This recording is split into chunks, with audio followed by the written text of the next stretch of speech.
bright steel flashes in twilight. The man's dagger disposes of his target in an instant.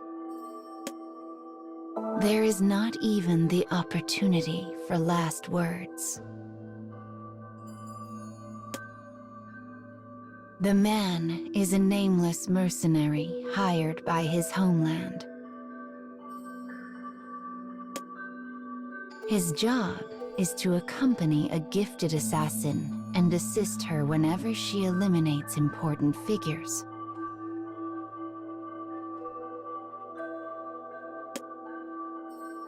Before he can even sheathe his blade, he hears the sound of steel whistling through air behind him.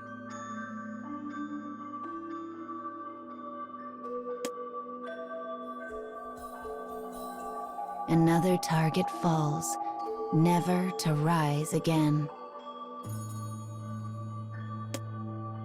A beautiful assassin stands over the body. Her eyes are the cold ice of riverbed obsidian. She is the assassin he is tasked with assisting. The pair has accomplished much in the short time they have been together. "You're quick," says the woman, as she wipes a bit of blood from her blade. It is a rare moment, for she is not the type to offer praise. Clearly, she was impressed with his blade work. The man is proud to rub shoulders with the woman and finds himself growing more infatuated with her by the day.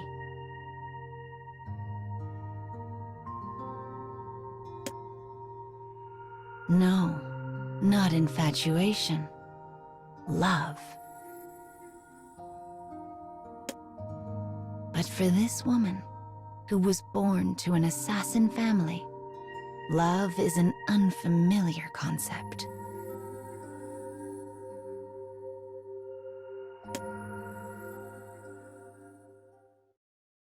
One day, she will be placed in an arranged marriage in order to continue her bloodline.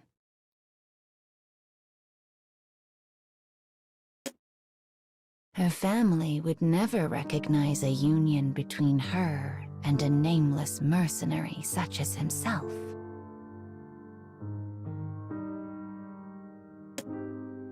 And even if they did, the woman does not seem remotely interested in romance.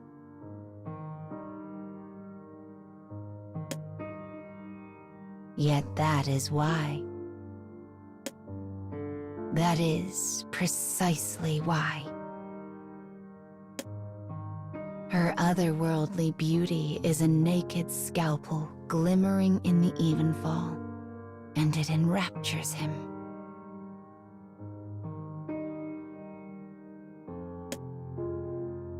Yet the man knows he is not her equal, not as he is now.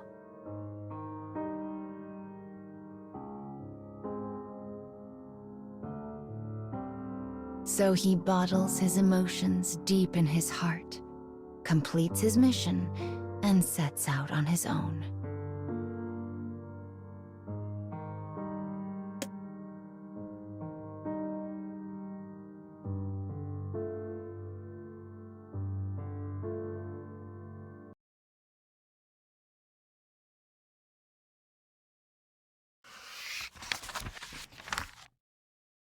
Years have passed since the mercenary and assassin last crossed paths.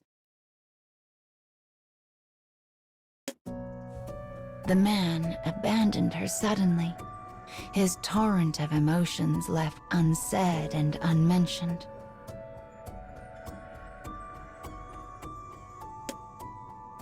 Yet the passing of time has not dulled his feelings. Indeed, they have only grown more acute with each rising of the sun.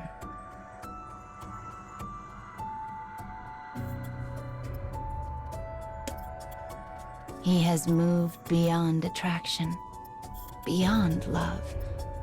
It is obsession now.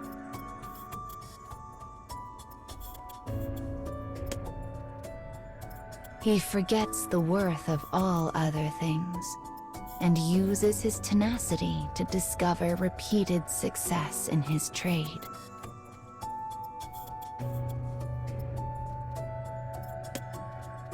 Eventually, his hard work pays off, and he finds himself the lord of a fine manor.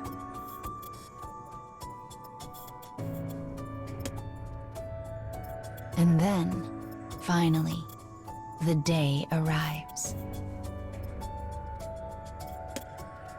The day of their reunion.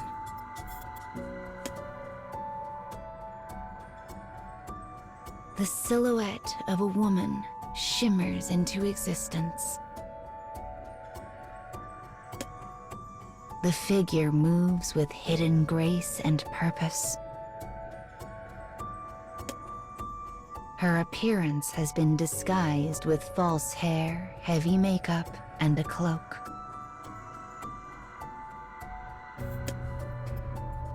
Her identity should be an enigma, a mystery.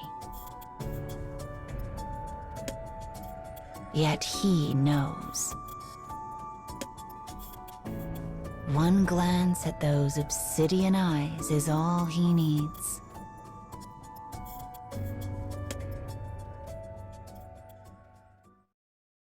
She passes him without a word or look. Her presence is 1,000 icicles on his skin. He can sense her skill, feel it. She is something beyond all measure.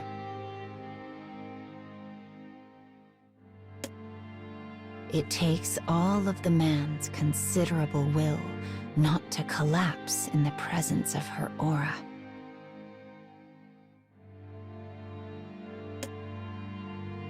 The air quivers as they pass. He reaches for the dagger in his pocket, but the woman slips past before he can act. He turns to watch her go, squirming with bubbles of delight. He has been waiting for this day. It is why he worked so desperately to gain fame and fortune enough to own his own estate.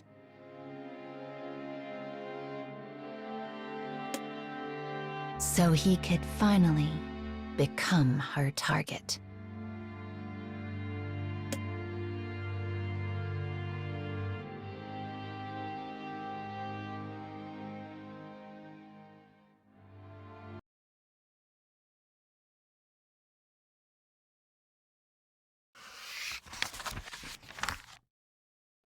Night falls on the day of the mercenary's reunion with the assassin. He waits for her in a bamboo grove lit by the haze of the moon. The dense thicket should prove an advantage against the woman's long robes. He has also surrounded himself with traps learned during his long years of mercenary work.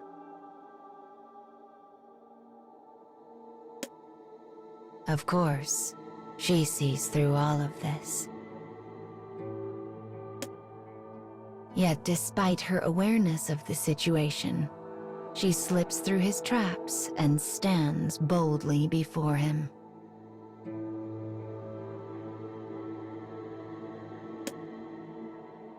She is bewitching, moonlit rapture. His breath catches in his throat as he grasps his dagger.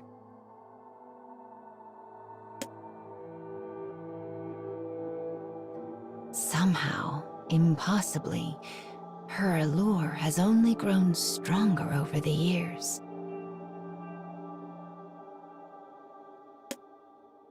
The man suddenly understands that she can never be his. No, impossible. Such a thing would only serve to sully her beauty, as one might dull a blade while fighting a sandstorm.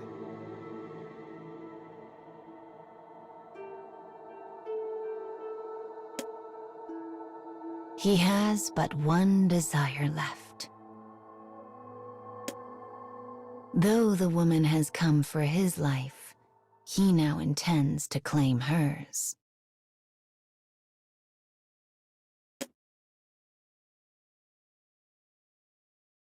Despite the thick foliage around her, the woman moves like liquid smoke through an infinitesimal opening.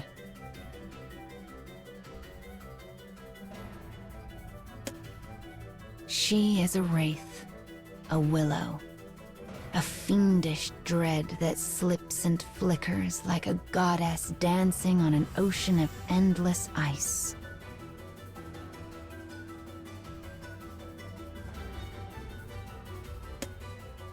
I am going to kill her.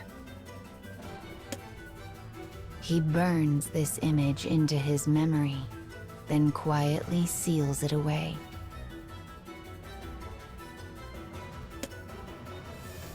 And in doing so, in looking off to limitless futures, he knows that if this country ever meets its end, she will never again look upon another man.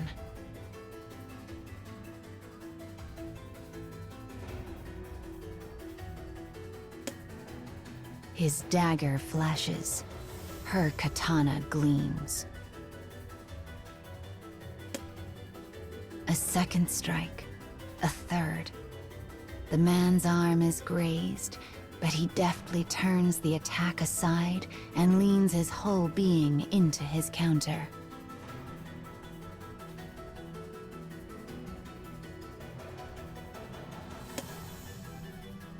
Ripples from the honeyed act echo in his heart. For in the whole of paradise, this is the greatest pleasure he has ever known.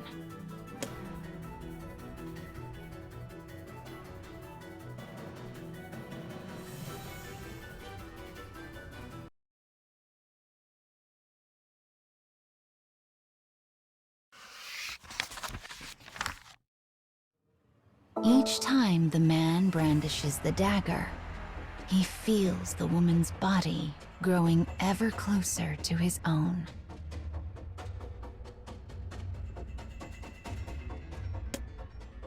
Crimson seeps from her wounds to lie gleaming in the light of the moon.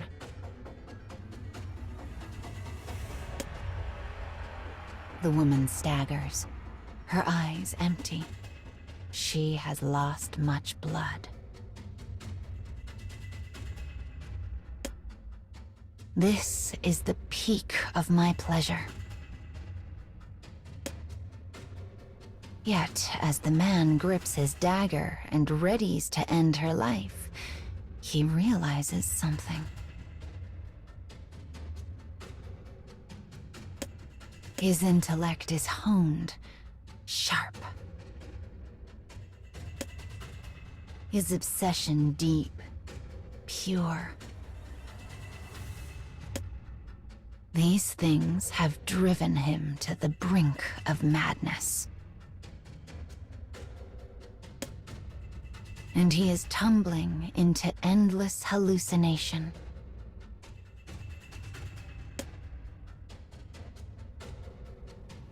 He rallies himself and dispels the illusion, reclaiming his sanity against all odds.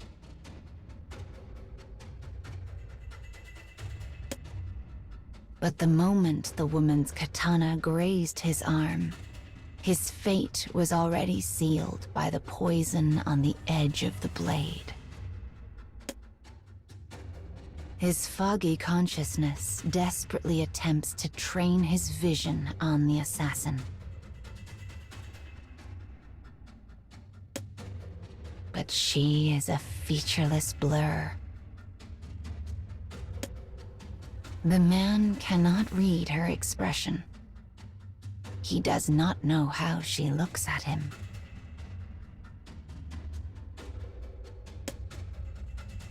Yet he keeps going all the same.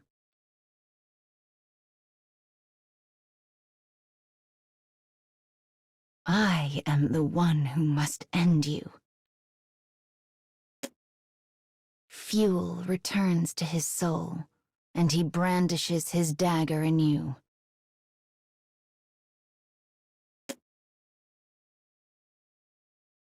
You should have stayed within the illusion, murmurs the woman. Her words drift through the air toward the man who lies crumpled in a pitiful heap.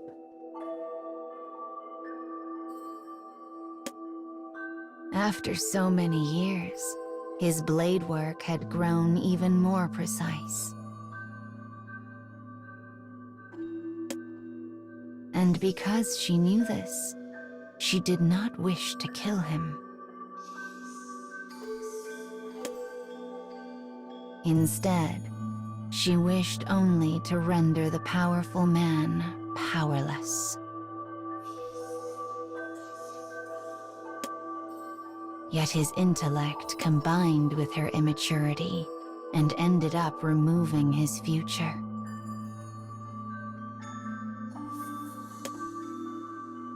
I will remember your skill, she whispers. With a sad sigh, she takes her leave of the bamboo grove.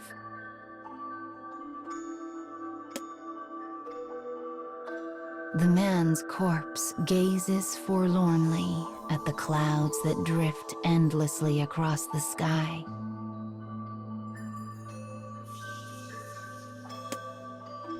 And for reasons known to none, the smile on his face is brighter than the moon.